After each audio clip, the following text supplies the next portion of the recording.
का चौका का वो फटाफट से बता देते हैं सीक्वेंस। सस्ता ऑप्शन लेंगे मानस जायसवाल जी से, एफएनओ सुपरस्टार के लिए चलेंगे आशीष खयाल जी के पास, चार्ट का चमत्कार चंदन तापड़िया जी, इसके बाद मिड कैप फंडा गौरांग शाह जी से लेंगे। तो शुरुआत कीजिए सस्ता ऑप्शन। मानस जी कौन सा स्टॉक बताएंगे?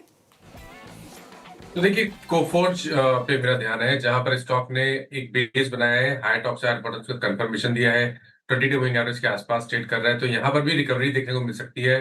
कोफोर्ज का 1160 का कॉल ऑप्शन जो 22 रुपए के आसपास ट्रेड हो रहा है, उसमें खरीदारी करने की राय रहेगी। 14 रुपीज के स्टॉप लॉस से खरीदारी करेंगे, 40 रुपए तक के टारगेट पॉसिबल है। ओके, कोफोर्ज अगर आप देखें यहाँ पे आपका ट्रेड है। आशीष खयाल जी के पास चलते हैं, एफएनओ सुपरस्टार के लिए। आशीष क्या पिक कर रहे हैं आप? देखिए एशियन पेंट्स है यहाँ पर। इस स्टॉक के बारे में कोई ज्यादातर बात नहीं करता क्योंकि करेक्शन बहुत डीप आ चुका था, लेकिन मेरे ख्याल से इसने जो लास्ट फॉलिंग सेगमेंट था 2264 से उसे फास्टर रिट्रेस किया है, तो एलियट वेव के लिहाज से यहाँ पर एक रिवर्सल अच्छा खासा मिल सकता है और ये शायद वेव थर्ड की शुरुआत हो सकती है ऊपर में। तो एशियन पेंट पे बाय की राय होगी। ऊपर में जो टारगेट हम एशियन पेंट में देख सकते हैं करीबन 2390 का है और स्टॉप लॉस जो लगाना होगा 2215 का। ओके, ये हो गया एफएनओ सुपरस्टार में एशियन पेंट्स। चंदन जी चार्ट का चमत्कार आपका? बिल्कुल, मैं यहाँ पे फोकस करना चाहूंगा एस्ट्रल पे। एस्ट्रल का मेजर सेटअप कंपैरेटिवली पॉजिटिव है। 2-3 दिन पहले डिक्लाइन आया था, बट वापस 2 दिन की रिकवरी में वो डिक्लाइन पूरा खरीदारी में तब्दील हुआ है। और वीकली चार्ट, डेली चार्ट की तरफ सेटअप देखें तो इंडेक्स की वीकनेस के बावजूद भी काउंटर अपने आप को वापस जो इमीडिएट स्विंग आइज है उनके आसपास ले आया है। तो एस्ट्रल पे खरीदारी की सलाह रखेंगे। सपोर्ट रहेगा लगभग 1615 के आसपास, ऊपर में टारगेट बनेंगे 1715 1730 के। ओके, एस्ट्रल आपका यहाँ पे प्रेफर्ड कॉल है और 1649 पे। गौरांग जी मिड कैप फंडा क्या पिक कर रहे हैं आप?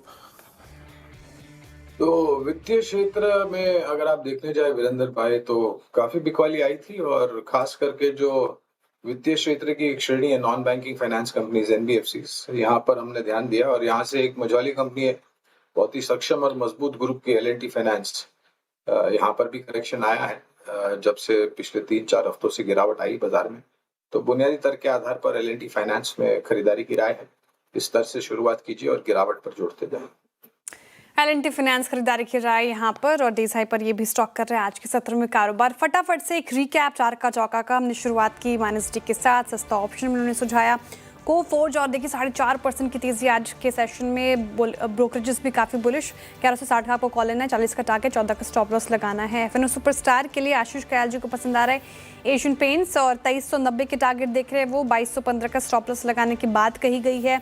चार्ट का चमत्कार चंदन जी को काफ़ी अच्छा लग रहा है। एस्ट्रल चार्ट्स पर 1715 से लेकर 1730 तक के टारगेट के लिए आप देख सकते हैं इसको। 1615 का स्टॉप लॉस लगाना है। और गौरांग जी ने एल&टी फाइनेंस चुना है, यहाँ पे खरीदारी की राय उनकी तरफ से आती हुई।